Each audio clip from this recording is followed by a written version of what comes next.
এবং অগ্নিসংযোগের ঘটনা ঘটেছে। সেই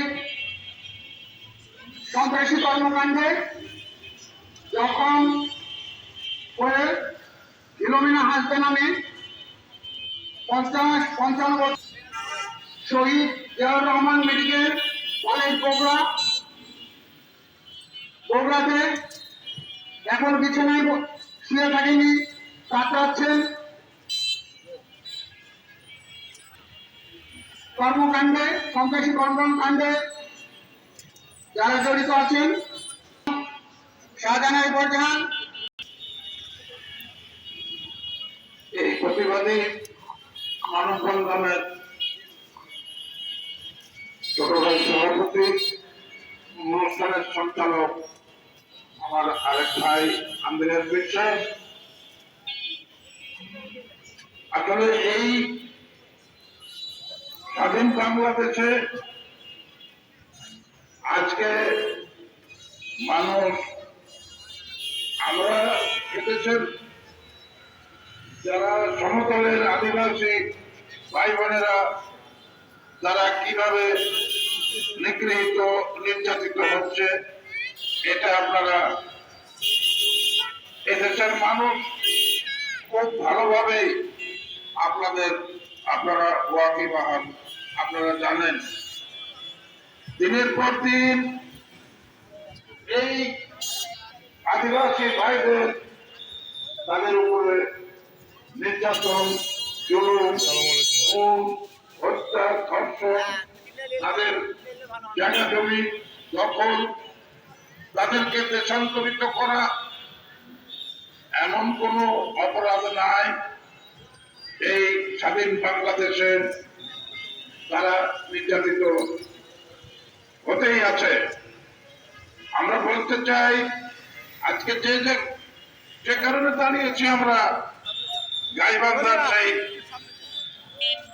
সুগার মিল, চিনি কলের যে বাগদা ফাল, সূত্রপাত সেই বাগদা ফালের জমি জিরাপ নিয়ে আমরা কি করব, এই রাজশাহী 0 পয়েন্টের তথা রাজশাহী বিভাগীয় প্রশাসনের, জেলা প্রশাসনের, বিভাগীয় কমিশনার, পুলিশের ডিআইজি মহোদয়, তাদের সাথেও আমরা ধর্ণা দিয়েছি, আমরা স্মারকলিপি প্রদান করেছি, আমরা মানববন্ধন, পথসভা, পদযাত্রা করেছি, কিন্তু এর খুব ভালো রেজাল্ট, ভালো ফলাফল আমরা পাইনি। এবং সত্য হাতিকে দমন করতে না পারাই এটি প্রশাসনের তথা সরকারের ব্যর্থতা। আর এই ব্যর্থতার সুযোগ নিয়েই তারা দিনের পর দিন তারা তাদের এই জুলুম নির্যাতন চালিয়ে যাচ্ছে। কিছুক্ষণ আগে অনুষ্ঠানের সঞ্চালক আন্দ্রেয়াস বিশ্বাস একটি সংক্ষিপ্ত প্রতিবেদন তিনি উপস্থাপন করলেন। এই প্রতিবেদনেই আমরা গত কয়েকদিন আগে, গত শুক্রবার আমরা যে ঘটনা দেখলাম, সেটি সেই পূর্বের ঘটনারই পুনরাবৃত্তি।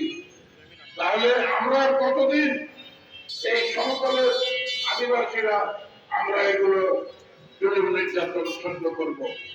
আমি একজন মুক্তিযোদ্ধা হিসাবে আমি বলতে চাই, এদেশের আদিবাসী ভাই বোনেরাও আমাদের সাথে একসঙ্গে তারা প্রশিক্ষণ নিয়ে, ট্রেনিং নিয়ে তারা মুক্তিযুদ্ধে অংশগ্রহণ করেছিল, কিন্তু তারা তাদের সেই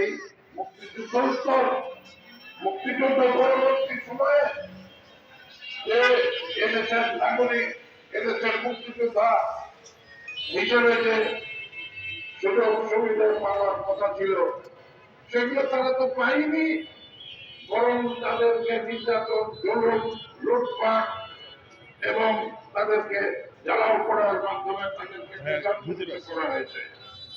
আমি পুনরায় বলতে চাই, আজকে আমাদের আদিবাসী ভাই বোনেরা এখানে উপস্থিত আছে, তারা তাদের মর্মবেদনার কথা আপনারা তুলে ধরবেন। আর আমি প্রশাসনের কাছে দাবি রাখবো, সরকারের কাছে দাবি রাখবো, অনতিবিলম্বে তাদেরকে গ্রেফতারের মাধ্যমে এই জুলুম নির্যাতনের হাত থেকে আদিবাসী ভাই বোনদের রক্ষা করুন। এবং আপনারা বিশ্বের দরবারে আপনারা আপনাদের নজির স্থাপন করুন যে আদিবাসীরাও এদেশেরই জন্মগতভাবে তারা এদেশের নাগরিক, তারা হাজার হাজার বছর থেকে এই দেশে তারা আছে এবং থাকবে। প্রয়োজন হলে আমরা জাতিসংঘের দরবারে এই জমি নির্যাতনের কথা আমরা তুলে ধরব। আমরা জাতিসংঘের মানবাধিকার সংস্থার কাছে আমরা এই